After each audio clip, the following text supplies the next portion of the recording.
Langkah kecil menuju perubahan, menginspirasi tanpa henti. Setiap jejak yang kita buat membawa terang atau gelap. Tangan terbuka untuk membantu, hati tulus penuh cinta sejati. Setiap jejak yang kita jalani memberi terang pada dunia. Terang benderang.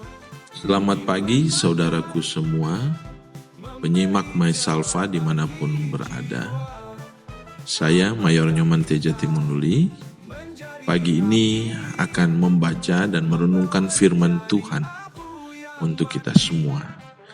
Tema kita hari ini adalah hidup yang berdampak, dengan dasar firman Tuhan terambil dari Matius pasal 5 ayat 16. Sebelum kita masuk dalam pembacaan dan perenungan firman Tuhan, saya mengajak kita untuk berdoa.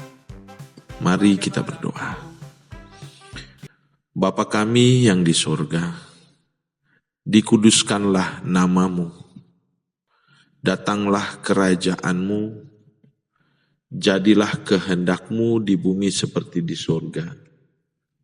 Berikanlah kami hari ini makanan rohani darimu untuk jiwa dan roh kami, supaya kami dapat bertumbuh dalam iman, pengharapan, dan kasih akan Engkau. Terangilah kami dengan firman-Mu, supaya kami juga dapat menjadi terang-Mu yang menerangi dunia ini. Dalam nama Yesus Kristus Tuhan, kami berdoa.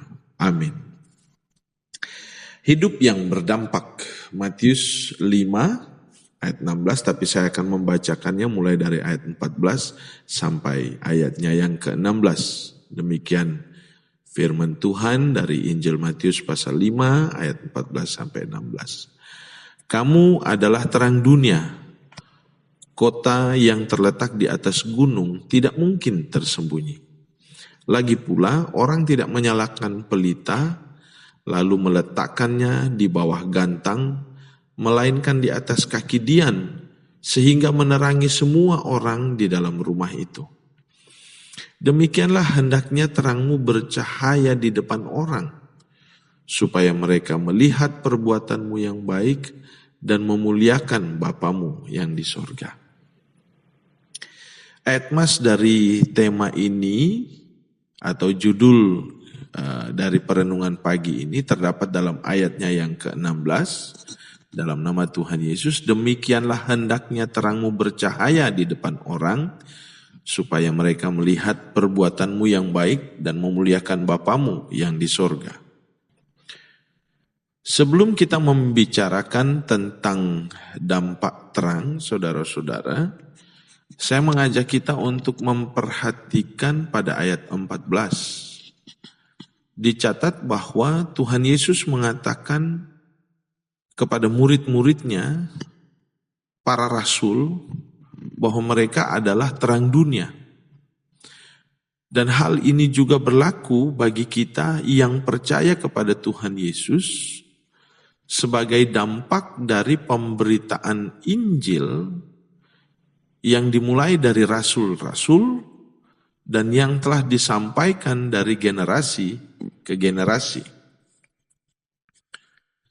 Bila kita adalah terang dunia, apakah kita juga adalah sumber terang itu?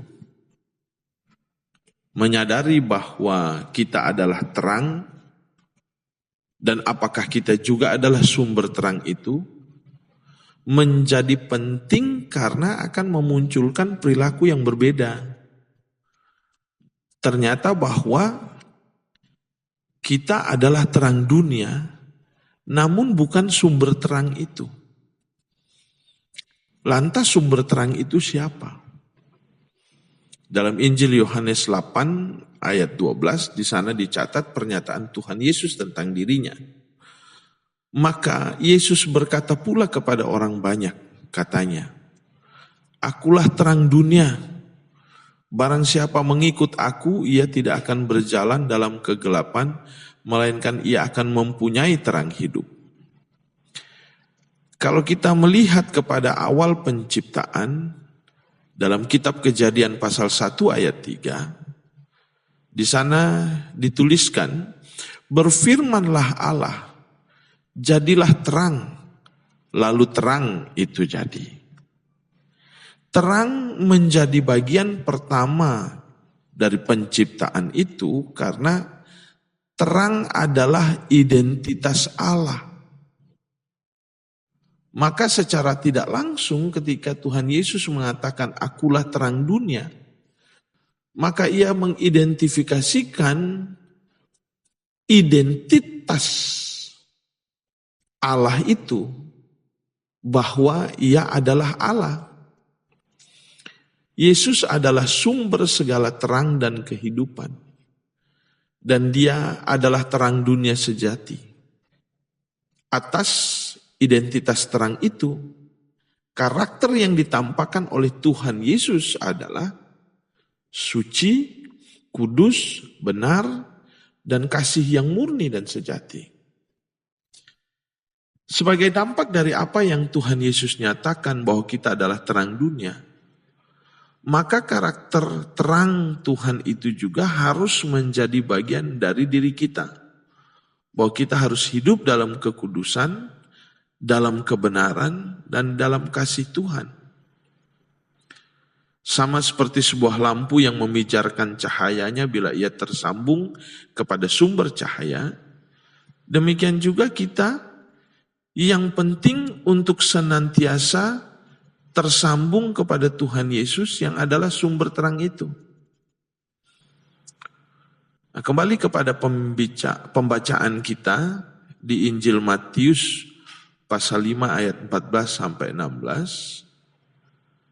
Pernyataan Tuhan Yesus bahwa kita adalah terang dunia memiliki konsekuensinya. Yang pertama, bahwa terang yang kita miliki tidak dapat atau tidak boleh atau tidak bisa disembunyikan. Artinya bahwa ada keharusan bagi orang-orang yang percaya kepada Tuhan Yesus untuk menampakkan terangnya. Kita tidak boleh menyembunyikan terang yang kita miliki. Karena dengan menyembunyikannya maka sia-sialah fungsi dan keberadaan diri kita yang menjadi terang. Sayangnya bahwa kita sering berusaha menyembunyikan terang Tuhan yang ada di dalam diri kita itu. Atau kita sering menyembunyikan terang kita dari dunia ini. Lebih seringnya kita menutupi terang itu dan merasa senang untuk berada dalam kegelapan dunia. Kita mempertahankan karakter dunia yang jahat. Kita menjadi cemar dan penuh dengan kebencian atau kemarahan. Sesungguhnya dengan demikian kita bukanlah terang dunia. Nah, untuk membuat karakter kita tidak seperti dunia ini, kita harus berani menyatakan diri kita bahwa kita adalah terang dunia. Itu sebabnya konsekuensi terang yang kedua harus kita lakukan. Ayatnya yang ke-16, demikianlah hendaknya terangmu bercahaya di depan orang, supaya mereka melihat perbuatanmu yang baik dan memuliakan Bapamu yang di surga. Dampak tertinggi dari hidup kita yang harus terjadi sebagai terang dunia ini adalah supaya Bapa di surga dipermuliakan. Ayat 16 ini memberikan informasi posisi kita atau di mana kita berada. Kita harus berada di depan semua orang. Bila terang itu ada di depan, maka yang berada dalam barisan belakang kegelapan pun akan dapat melihat arah atau tujuan kemana perjalanan akan dituju. Tapi bila terang itu ada di belakang, maka mereka yang berada di barisan depan dalam perjalanan akan seringkali tersandung jatuh. Bisa saja terjadi mereka mengalami luka yang serius Dan bahkan mungkin bila mereka tidak dapat melihat adanya jurang di depan, maka mereka akan terperosok ke jurang yang kegelapan itu. Artinya bahwa kehidupan anak-anak Allah adalah kehidupan kesaksian yang menolong orang lain untuk melihat kemana mereka dapat mengarahkan hidup mereka. Menarik lagi untuk menyadari bahwa dalam ayat tersebut mencatat bahwa Tuhan mau melalui terang hidup kita, orang dapat melihat perbuatan baik kita. Perbuatan baik menjadi sebuah kewajiban bagi orang-orang percaya kepada Tuhan Yesus. Perbuatan baik itu telah diajarkan melalui berita Injil tentang apa yang diperbuat oleh Tuhan Yesus. Perbuatan baik yang dilakukan mulai dari menolong orang yang membutuhkan sampai kepada mengampuni orang yang selayaknya dihukum mati. Kalau kita memperhatikan apa yang terjadi di dunia ini, kita mendapati bahwa ada banyak orang yang melakukan perbuatan-perbuatan baik. Bahkan perbuatan baik yang mereka lakukan terkadang disertai dengan sumbangan finansial yang sangat besar. Sayangnya mereka-mereka lah yang dikenal oleh dunia atas perbuatan baik mereka, dalam tanda kutip perbuatan baik mereka itu. Nah, saudara-saudara, yang membedakan orang-orang percaya akan perbuatan baiknya, sekalipun mungkin tidak sebesar perbuatan baik orang-orang dunia, dan mungkin yang dilakukan dengan segala keterbatasan dan kesederhanaan, adalah bahwa kita melakukannya dan di dalam kasih yang murni yang Tuhan miliki. Sekali lagi saya ulangi bahwa yang dilakukan dengan keterbatasan dan kesederhanaan adalah bahwa kita melakukannya dengan dan di dalam kasih yang murni yang Tuhan miliki dan yang telah Ia berikan kepada kita melalui pengorbanannya di atas kayu salib. Jadi itu yang melandasinya. Dengan demikian, segelas air kita, secangkir teh atau kopi kita, sepotong roti kita, segenggam tepung dan sedikit minyak kita, 5 roti dan 2 ikan kita, balutan dan urapan minyak pada luka yang kita lakukan, dan bahkan pemberian maaf kita, atau juga senyum, sapa dan salam kita, di dalam kasih Tuhan yang telah kita terima, atas pengampunan yang kita terima, keselamatan yang kita terima, semua hal-hal kecil itu yang kita lakukan yang merupakan perbuatan baik itu, kiranya menjadi perbuatan baik yang berdampak bagi dunia yang gelap ini. Maka disitulah kita dapat memaknai hidup kita, bahwa hidup kita adalah hidup yang bermakna. Hidup kita adalah hidup yang berdampak.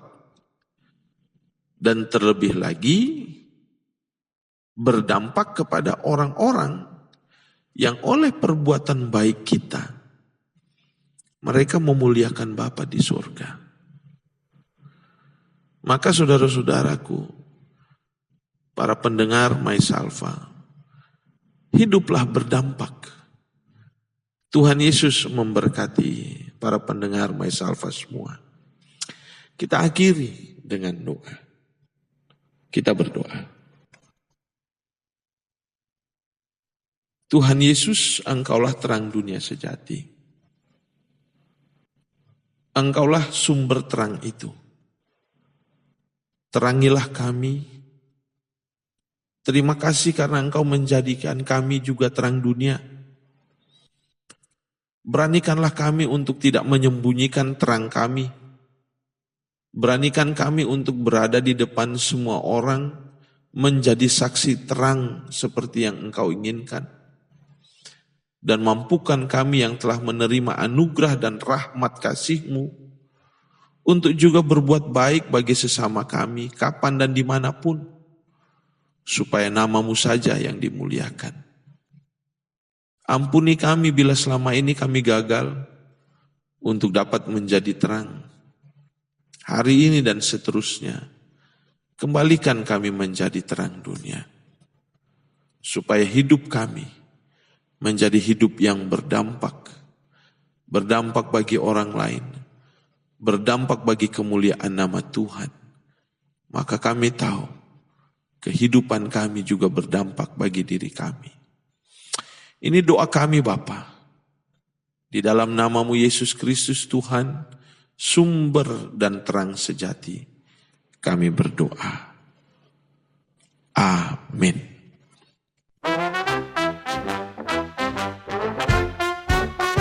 Langkah kecil menuju perubahan, menginspirasi tanpa henti.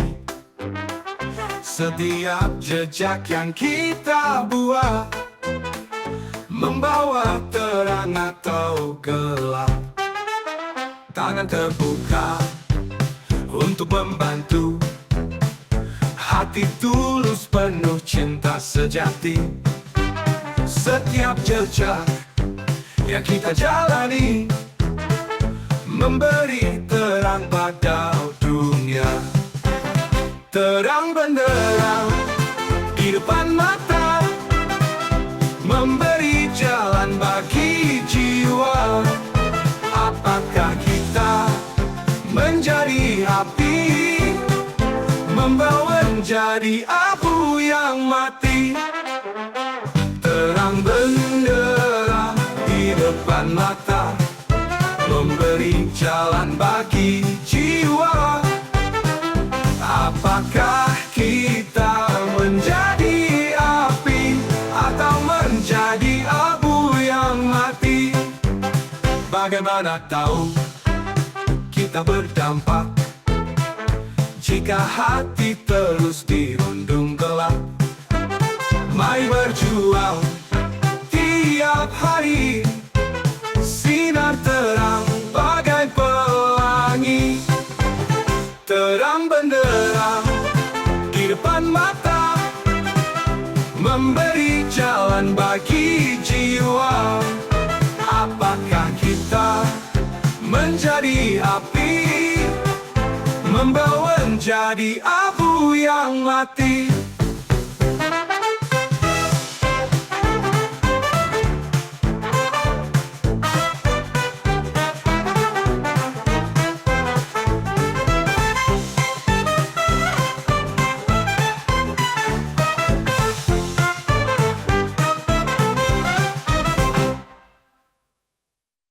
Bagaimana tahu kita berdampak